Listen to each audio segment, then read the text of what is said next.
খাবারের নামে বিক্রি করা হচ্ছে বিষ। রাজ্যে আগাছার মতো গজিয়ে উঠেছে খাবারের দোকান। একাংশ মাফিয়ার দ্বারা পরিচালিত এই দোকানগুলোতে ব্যবহৃত হচ্ছে মেয়াদ উত্তীর্ণ পচা এবং নোংরা প্যাকেটজাত খাবার।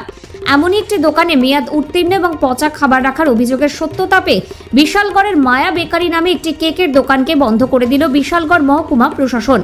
সোমবার বিশালগড় মহকুমা শাসক অফিসের ডিসিএম প্রসেনজিৎ দাসের নেতৃত্বে ফুড ইন্সপেক্টর বিজয় কুমার দাস সহ মহকুমা প্রশাসনের একটি প্রতিনিধি দল অভিযান চালায় বিশালগড় স্টেট ব্যাংকের বিপরীতে অবস্থিত মায়া বেকারিতে।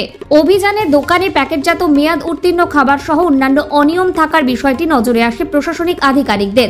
তাছাড়াও এই বেকারিতে মেয়াদ উত্তীর্ণ ফুড কালার ব্যবহার করার বিষয়টি উঠে আসে প্রশাসনিক অভিযানে।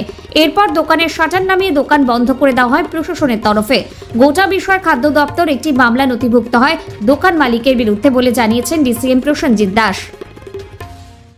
উল্লেখ্য, সম্প্রতি রাজ্যের আনাচে কানাচে আগাছার মতো গজিয়ে উঠেছে বিভিন্ন খাবারের দোকান। এই দোকানগুলোতে সঠিকভাবে প্রশাসনিক নজরদারি না থাকায় খাবারের নামে সাধারণ মানুষের হাতে বিষ তুলে দেওয়া হচ্ছে বলে অভিযোগ। খাবারের দোকানে এই ধরনের গাফিলতির জেরে ভুক্তভোগী সাধারণ মানুষ।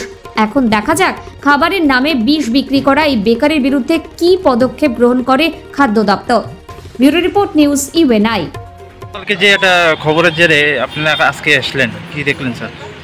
হ্যাঁ, আজকে আমরা গতকালকে যে একটা খবর এসেছিল সেই খবরের ভিত্তিতে আমরা বিশালগড় মহকুমা প্রশাসনের যে এনফোর্সমেন্ট টিম, সেই এনফোর্সমেন্ট টিমে যে আমরা আধিকারিকরা আছি সবাই এসে যে আমাদের বিশালগড়ে যে এসবিআই ব্যাংকের অপোজিটে যে মায়া বেকারি পার্লার, কেক পার্লার, সেই কেক পার্লারে এসে আমরা ইনভেস্টিগেশন করে দেখলাম কিছু অসংগতি পার্লার পেলাম।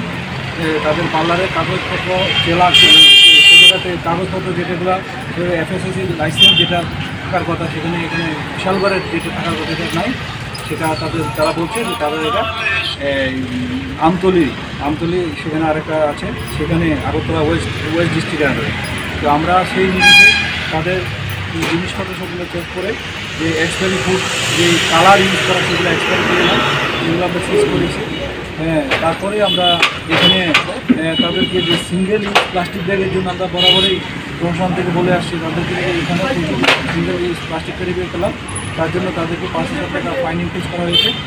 তারপরে যেহেতু আমাদের এসএসসির যে কাগজপত্র তারা এখানে শো করতে পারেনি, তার জন্য আমরা তাদেরকে বলেছি যতক্ষণ পর্যন্ত কাগজপত্র দেখানো না হবে ততক্ষণ পর্যন্ত দোকান বন্ধ থাকবে, শাটডাউন থাকবে এই মায়া বেকারি।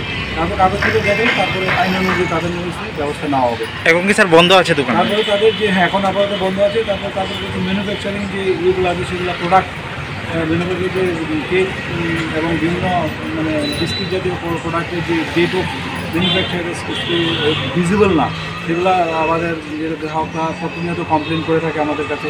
তারপরে আনহাইজেনিক কিছু পেলাম যে ওপেন স্টেজে রাখছে এগুলো, তার জন্য আমরা তাদেরকে এওয়ার করে দিলাম। নেক্সট টাইমের সময় তাদের সেই অনুযায়ী আমরা তাদেরকে নোটিশ ইস্যু করে তারপর তাদেরকে কোয়ারি করবো, তারপরে স্যাটিসফ্যাকশন হলে তারপরে আমাদের অথরিটি ইনস্ট্রাকশন অনুযায়ী ব্যবস্থা নেওয়া হবে। স্যার মালিকের নাম কি? মালিকের নাম হলো বিকাশ সাহা।